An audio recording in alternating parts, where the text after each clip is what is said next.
హైదరాబాద్లోని చాదర్ఘాట్ పరిధిలో జరిగిన వివాహిత సింగం శిరీష మృతి కేసులో విస్తుపోయే విషయాలు వెలుగులోకి వస్తున్నాయి.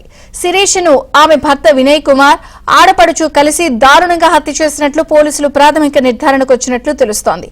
శిరీష కన్నా ముందు ఇద్దరు మహిళలను పెళ్లి చేసుకున్న వినయ్ కుమార్ మొదటి భార్యని ఇలాగే హత్య చేయగా రెండో భార్య అతని వేధింపులు భరించలేక ఇల్లు వదిలి పారిపోయినట్లు పోలీసుల విచారణలో తేలింది.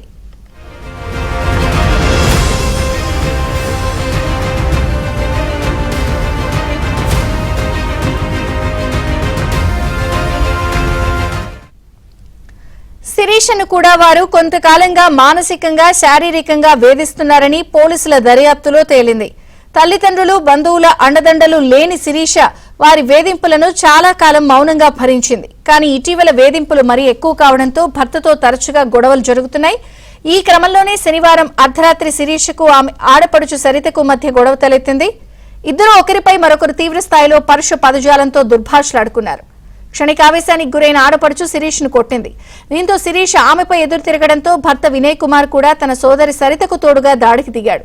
ఎలాగైనా శిరీష్ అడ్డు తొలగించుకోవాలని వినయ్ సరిత పథకం వేశారు. అతడు మెడికల్ రిప్రజెంటేటివ్ కావడంతో శిరీషకు బలవంతంగా మత్తు ఇంజెక్షన్ ఇచ్చాడు. ఆమె మత్తులోకి జారుకున్న తర్వాత గొంతు నులిమి దిండుతో అదిమిపట్టి ఊపిరాడకుండా చేసి దారుణంగా హత్య చేశారని పోలీసులు తేల్చారు.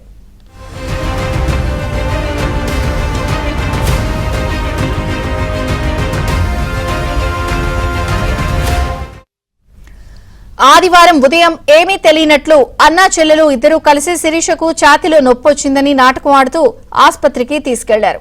వైద్యులు ఆమెను పరీక్షించి అప్పటికే మృతి చెందినట్లు తెలిపారు. శిరీష మృతదేహాన్ని వెంటనే దహనం చేసేందుకు వినయ్ సరిత కలిసి అంబులెన్స్ లో వారి స్వగ్రామానికి బయలుదేరారు. కానీ శిరీష మేనమామ మధుకర్ ఫిర్యాదుతో వారి పథకం పారలేదు. పోలీసులు వినయ్ తో పాటు అతని సోదరి సరితను అదుపులోకి తీసుకుని విచారిస్తున్నారు.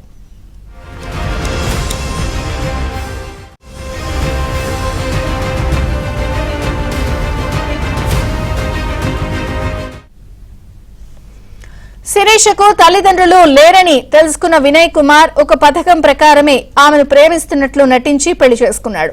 అతని నేర చరిత్ర గురించి తెలియని శిరీష ప్రేమ మైకంలో పడి తన్ను పెంచుకున్న తల్లిదండ్రులను కాదనుకుని మరీ వినయ్ కోసం ఇంటి నుంచి బయటకు వచ్చేసింది.